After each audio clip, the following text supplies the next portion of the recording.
That means ensuring that vaccines are treated as a global public good, accessible and affordable to everyone, everywhere. A people's vaccine. This is not a do-good exercise. It is the only way to stop the pandemic dead in its tracks. Solidarity is indeed survival. The ACT Accelerator and its COVAX facility are the vehicles to get us there. Over the past 7 months, countries have invested $10 billion in the effort to develop vaccines, diagnostics, and therapeutics. But 28 billion more are needed, including 4.2 billion before the end of the year.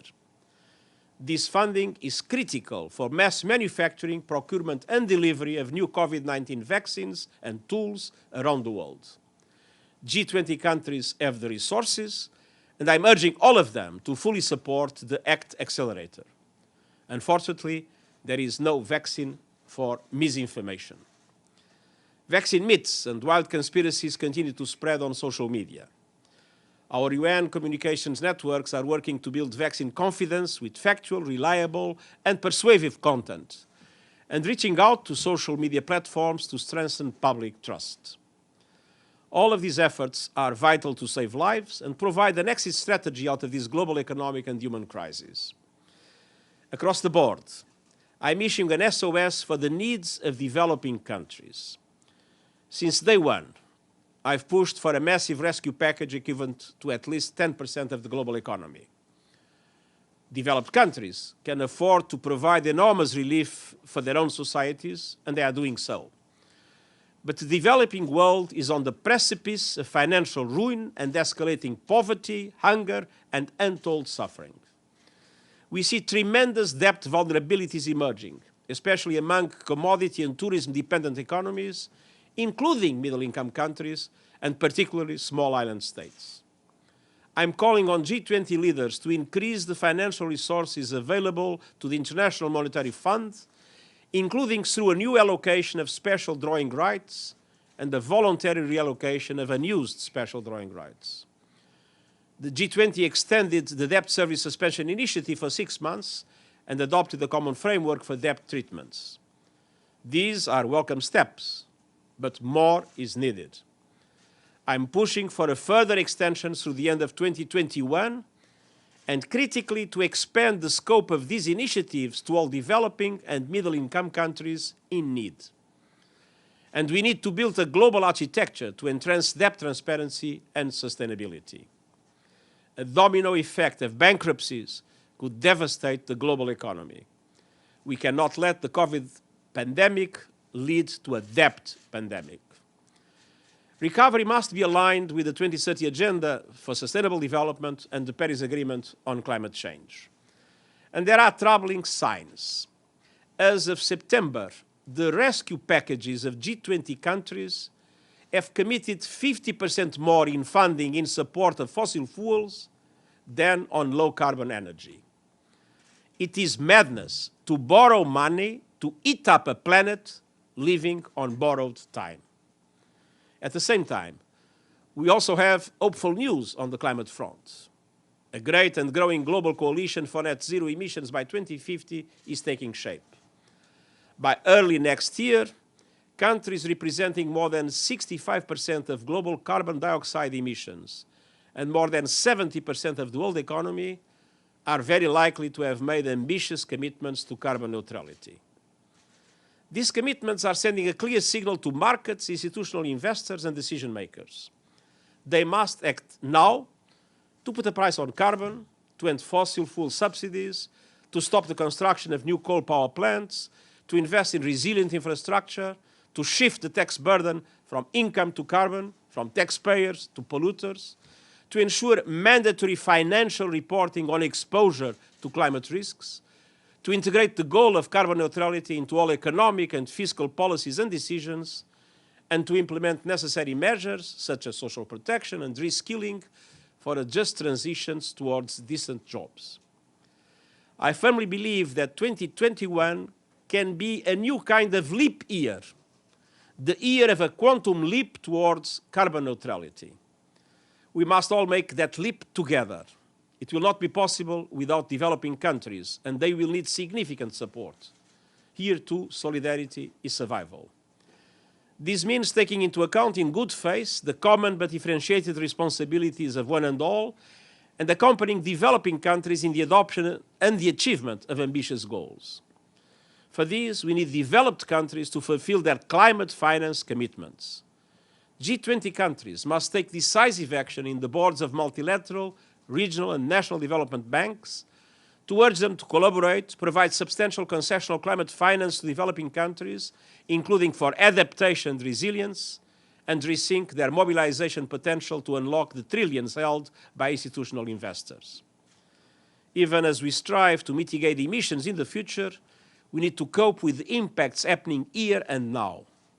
Adaptation to present and future climate impacts, particularly for least developed countries and small island developing states, cannot be the forgotten component of climate action. From health to the economy, to the climate and beyond, we are confronting the biggest set of global challenges in generations. The decisions we make in the coming months will shape the lives of generations to come. And we face epic policy tests. But ultimately, there is a moral test. The trillions of dollars being spent for COVID recovery is money that we are borrowing from future generations. Every last penny.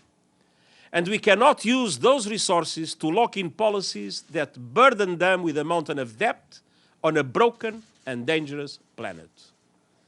We have the opportunity to not simply reset the world, but to transform it. A sustainable world will create new jobs, better infrastructure, and a resilient future. An inclusive world will help ensure that people can enjoy the full respect on their human rights and live with dignity on a healthy planet. Now it's time to build, to coordinate, to cooperate, and to act. We don't have a moment to lose, and I thank you for your attention. Thank you very much. Valerio Becco. Thank you so much, Secretary General, on behalf of ANCA for this press briefing. My question is, I'm wondering if in preparation for the vaccine arrival, have been agreed, common policies have been agreed or will be discussed for the distribution of the vaccine between the G20, if you are planning to discuss this issue during the G20 summit. Thank you. Well, there is a global alliance called COVAX. In the COVAX, we have the World Health Organization, we have Gavi, we have CEPI, we have the Global Fund, and we have now more than 160 countries that have committed to the COVAX.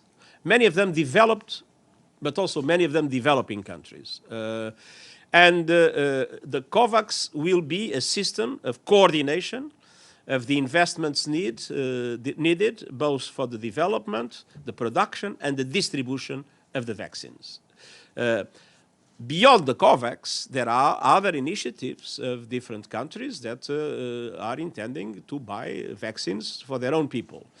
And of course, I don't blame a government that decides to protect its own people. But this needs to be done combined with their commitment to COVAX. And I have to say that several developed countries that have their own programs already have joined the COVAX and already have invested in the COVAX to obtain vaccines also from the COVAX. So I'm hoping that the COVAX will be the main instrument to guarantee that indeed vaccines will become a global public good, available and affordable for all. Thank you. James Bays, Al Jazeera. And the G20 has a very important role, and I appeal to all G20 members to become members of the COVAX. Secretary General, how concerned are you about the human rights record of the host country of the G20, Saudi Arabia? I'm talking about the lack of proper accountability for the murder of Jamal Khashoggi, the continued detention of political prisoners, including women activists, and reports of torture. Secretary General, you have the chance to address all of this fully, or you can dodge my question. But wouldn't that be effectively green-lighting more abuses by the Saudi regime? It is not by chance that in what I've just said, there is a clear reference to the need of all these programs to have one objective, that everybody should be able to enjoy full human rights in a healthy planet. And full human rights apply to all countries, including the host country of the G20. What about those specific abuses in the host country? That's what I'm saying. What we want is human rights everywhere, including in the host country. Sherwin Bryce Peace, South African. Hi, Secretary General. From one host country to this host country, I wonder what you make of the political moment that is occurring currently in the United States, the pandemic moment that is happening in this country. So I'm going to leave that broadly so you can go anywhere you'd like to go with that. But in addition, also a question on Ethiopia. What have your interventions been to date? There's a humanitarian crisis, catastrophe that's emerging there. The WHO chief has been drawn into this. What's your comment about the situation that's happening in Tigray and the impact on regional countries? Well, in relation to the electoral situation in the United States, we trust in the U.S. institutions to solve all outstanding problems, and we are not worried with that. Of course, we are very worried with the situation in Ethiopia, and particularly because of the dramatic humanitarian impact of what's happening. We are doing everything possible to mobilize humanitarian support for the refugees that are already in Sudan, more than 20,000. And we have been asking for the full respect of international humanitarian law, and also for the opening of humanitarian corridors and the truces that might be necessary for humanitarian aid to be delivered in the areas of conflict. So this is a matter of enormous concern to us, and I hope that these appeals will be heard, and I hope that this will end soon, and that Ethiopia will be able to find the peace it needs for its development and the well-being of its people. Are you at all surprised that there's been no role here for the Security Council? Sorry? The Security Council has not met on this issue. Does that surprise you, given the regional implications and the threats to international peace and security? I've spoken with the head of IGAD. I've spoken with the Prime Minister of Sudan. I've spoken with the President of South Africa. I've spoken with the chairperson of the African Union. I've spoken, of course, with the Ethiopian Prime Minister, the Ethiopian President, and with several other actors. Until now, there has not been the acceptance by the Ethiopian authorities of any form of external mediation. And that is probably the reason why this has not yet also been discussed. There was not any initiative in the Security Council.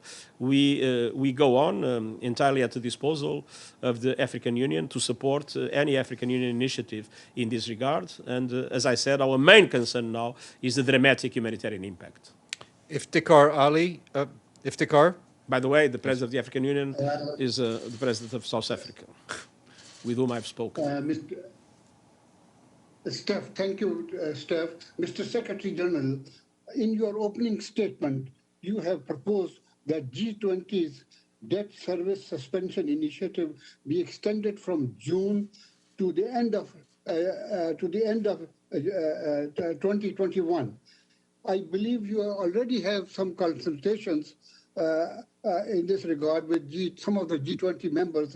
How hopeful are you that this important initiative that you have taken, this important proposal that you have made will be accepted, will be endorsed by the G20, which is so important to the developing countries? I'm hopeful that this will be understood, but the problem is not only to extend this period.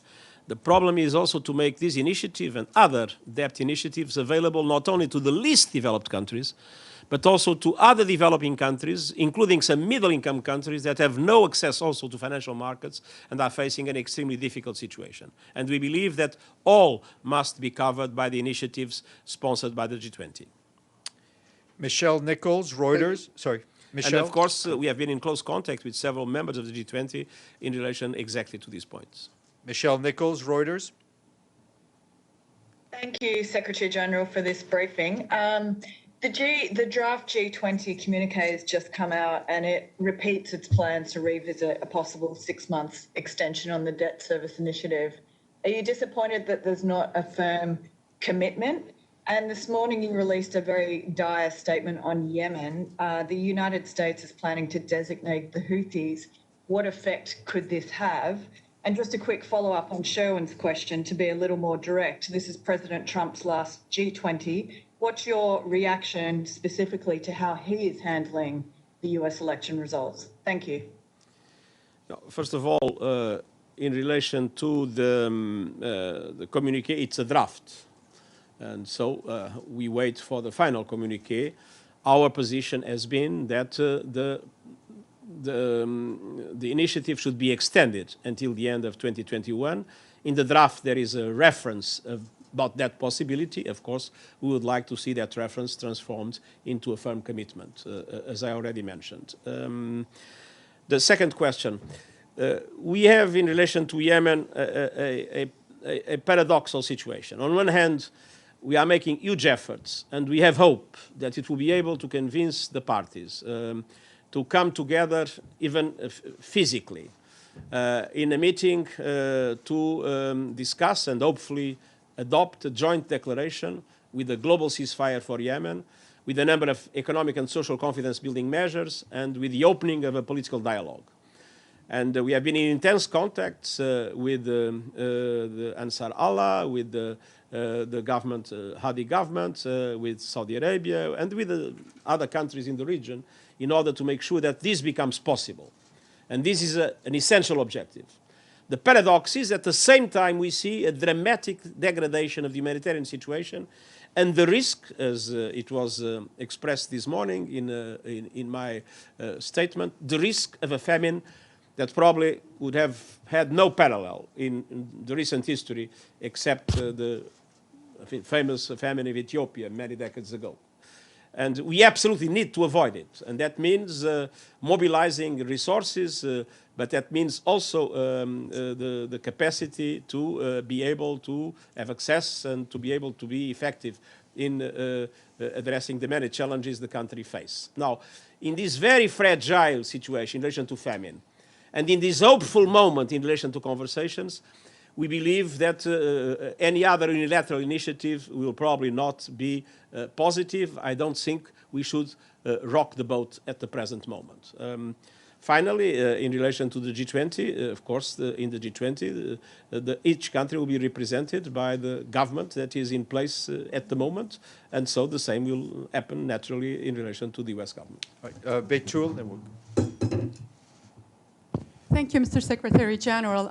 There is now a new government in northern Cyprus, and I'm wondering when you are planning to bring parties and guarantor countries. And recently, the Turkish president said he called for a two-state solution for the Cyprus dispute. Your reaction to that, please. Thank you.